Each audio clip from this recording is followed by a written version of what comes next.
माझं राहणं जे वाडीमध्ये एक धाबा एरिया आहे, त्या धाबा एरियामधून मी राहतो. आणि धाबा एरियामध्ये जेव्हा राहत होतो आणि मी पण एका प्रॉपर्टीमध्ये फसलो होतो. पण कसं आहे, प्रॉपर्टीमध्ये तेव्हा ह्या लाईनमध्ये मी आलोच नव्हतो, पण ह्या लाईनमध्ये आल्यानंतर कोणती प्रॉपर्टी घ्यायला पाहिजे, एने कशाला म्हणते, टीपी कशाला म्हणते, आणि एने करासाठी काय लागते, टाउन प्लॅनिंग करासाठी काय लागते, हे सर्व मला सांगितलं गेलं. माझे गुरु आहेत मिस्टर आनंद हुमने सर, यांनी मला सांगितलं ह्या प्रॉपर्टी कशी घ्यायची आहे. त्यांनी पण मला हे सांगितलं होतं याच्यामध्ये की पुष्कळशी लोक डेव्हलपमेंट सांगतात, ह्या डेव्हलपमेंट मध्ये काय राहते काय न राहत. पुष्कळशी लोक असे राहतात की प्लॉट विकण्यासाठी पुष्कळ सारे खोटे बोलतात, पण ते खोटं पण कधी पाहिलंच नाही पाहिजे. आपण प्रत्यक्षामध्ये आपण एक व्हेरिफिकेशन केलं पाहिजे. व्हेरिफिकेशन म्हणजे कशाचं केलं पाहिजे की जी प्रॉपर्टी आपण घेतो सही मध्ये ती प्रॉपर्टी आहे की नाही. आज समजून चला, सायनर रियालिटी जी कंपनी आहे, ही कंपनी आज मनांत पुऱ्या कोंढाडी शहरामध्ये पुरी तहलका मचवून राहिली की सर्वात जास्त नाव आज कोंढाडीमध्ये जरी तुम्ही म्हणाले तर सायनर रियालिटीचं आहे. तर मी असं हे म्हणण्याचं माझं तात्पर्य आहे की अशा कंपनीची तहलका मचून राहिली, तर ह्या कंपनी बद्दल तुमच्या मनामध्ये काय विचार आहेत ते माहित नाही मला, पण मला असं वाटते की हे कंपनी एवढी तहलका मचून राहिली तर याच्याबद्दल खूप मोठ्या जोरामध्ये अशा ताळ्या झाल्या पाहिजेत अशी मी अपेक्षा करतो.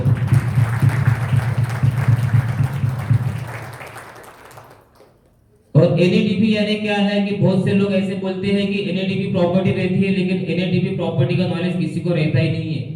प्रॉपर्टी का नॉलेज इसलिए नहीं रहता कि बहुत सारे लोगों को एनए क्या है, टीपी क्या है, किसी को मालूम नहीं रहता. लेकिन एक एग्जीक्यूटिव अगर है तो वो एग्जीक्यूटिव को मालूम रहता है कि एनए क्या है, टीपी क्या है. अच्छा, यहाँ पे कितने सारे ऐसे लोग हैं जो एग्जीक्यूटिव है, कोई हाथ ऊपर कर सकते हैं एग्जीक्यूटिव जो है.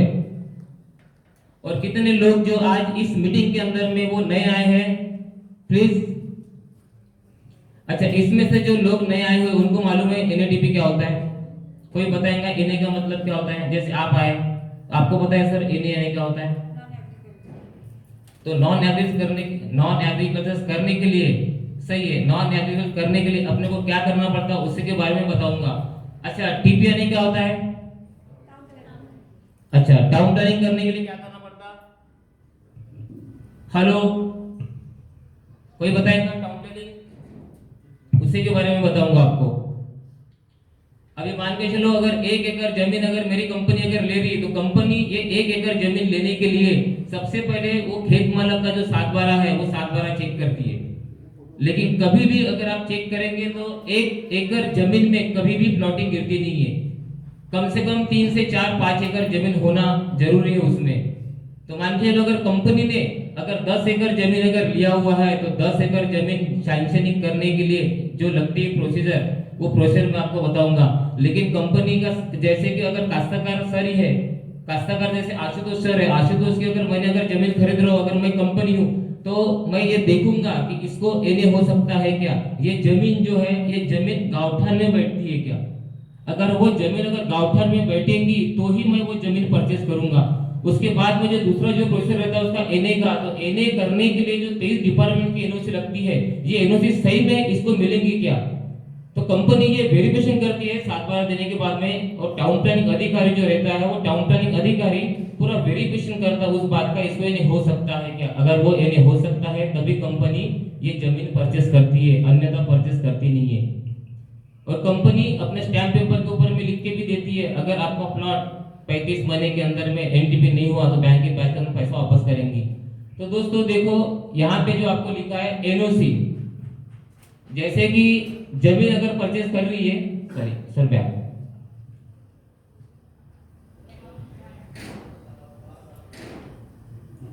जैसे एनए करने के लिए सबसे पहला रहता है एनए टीपी, लेकिन ये इसमें उल्टा लिखा हुआ है क्योंकि सबको मालूम है कि एनए टीपी, लेकिन सबसे पहला होता है उसका town planning NA TP. Town planning NA कैसा है कि जमीन जो रहती है, ये जमीन रहती है पूरी ग्रीन जोन. ग्रीन जोन यानी क्या है कि एग्रीकल्चर जमीन रहती है, तो उसमें कैसा है कि पूरी खेती रहती है उसमें लग के. तो खेती से कैसा है कि पूरा इस अगर ये यहाँ पे अगर मैं लेआउट डाल रहा हूँ तो सामने में लेआउट डालूंगा तो रोड कनेक्टिविटी छोड़ना पड़ता, उसके लिए टाउन प्लानिंग करना पड़ता. तो टाउन प्लानिंग कैसे होती है, उसके बाद में होता है उसका एनए. तो एनए करने के लिए नॉन एग्रीकल्चर, तो मैडम ने बताया कि नॉन एग्रीकल्चर होता है, लेकिन कंपनी को 3 साल तक उसको जमीन को पढ़ी दिखाना पड़ता है. पढ़े दिखाने के बाद ही वो जमीन जो है वो नॉन एग्रीकल्चर होती है। अभी टाउन प्लानिंग जो है, टाउन प्लानिंग में क्या बोलती है कि 1 एकड़ के लिए कितने रहते हैं, 43,560 स्क्वायर फीट जो रहती है 1 एकड़ में, उतनी जगह रहती है। अगर मैं टाउन प्लानिंग करता हूँ तो 20,000 स्क्वायर फीट जमीन जो है मुझे टाउन प्लानिंग अधिकारी देता है, काय के लिए, प्लॉटिंग के लिए। बाकी जो जगह रहती है 23,560, ये 3 सेक्टर में डिवाइड होती है। सबसे पहला सेक्टर रहता है 9 मीटर, 12 मीटर, 15 मीटर के रोड। 9 मीटर है 30 फीट, 40 फीट, 50 फीट के रोड लेआउट के अंदर में होने चाहिए। अगर मान के चलो, अगर आप कहीं से भी प्लॉट ले, अगर यहाँ पे बहुत सारे कस्टमर कर बैठे हैं, अगर हम यहाँ पे बता रहे आपको, हम ये नहीं बोल रहे कि कस्टमर को हमारे पास से प्रॉपर्टी लो, लेकिन आप कहीं से भी अगर आप प्रॉपर्टी लेते हैं तो सबसे पहले जो हम जानकारी दे रहे, ये जानकारी आप ध्यान में रखना कि जो भी मैप आप देखेंगे तो ये मैप के अंदर में रोड होना चाहिए। उसके बाद में बहुत सारे देखे होंगे आपने कि ओपन प्लेस तो सिटी के अंदर में इतनी सी छोटी सी ओपन प्लेस छोड़ते हैं, वो भी ओपन प्लेस नहीं होना चाहिए, बहुत बड़ी ओपन प्लेस चाहिए। मान के चलो कि अगर 10 एकड़ का लेआउट है, 10 एकड़ में कम से कम मान के चलो कि 100 प्लॉट अगर है, 100 घर वाले अगर वहां पे आते हैं घर में रहने के लिए, अगर किसी को अगर प्रोग्राम अगर करना है तो सबकी हालत ऐसी नहीं रहती कि जो हॉल में या लॉन में प्रोग्राम कर सके। तो इसके लिए कैसा कि बहुत बड़ा ओपन प्लेस चाहिए और बहुत सारे लोग वहां पे कोई भी प्रोग्राम कर सके। उसके बाद में ओपन प्लेस उस लिए भी रहता है कि बहुत सारे आपने देखे होंगे कॉलोनी में वगैरह क्या रहता है उसमें कि रोड के ऊपर में प्रोग्राम करते हैं, तो रोड पे अगर प्रोग्राम करेंगे तो बाजू को प्रॉब्लम होगा, वो भी नहीं होना चाहिए। अगर मान के चलो अगर मैंने अगर वहां पे मकान बनाया, मेरे बच्चे हैं, तो मेरे बच्चे कैसे के रोड पे खेलेंगे, वो रोड पे भी नहीं खेलना चाहिए। इसके लिए क्या होता है कि वो ओपन प्लेस में ग्राउंड होता है, तो सभी के सभी बच्चे को ग्राउंड में खेलने के लिए उनको जगह चाहिए। तीसरा सेक्टर जो रहता है एम्यूनिटी स्पेस।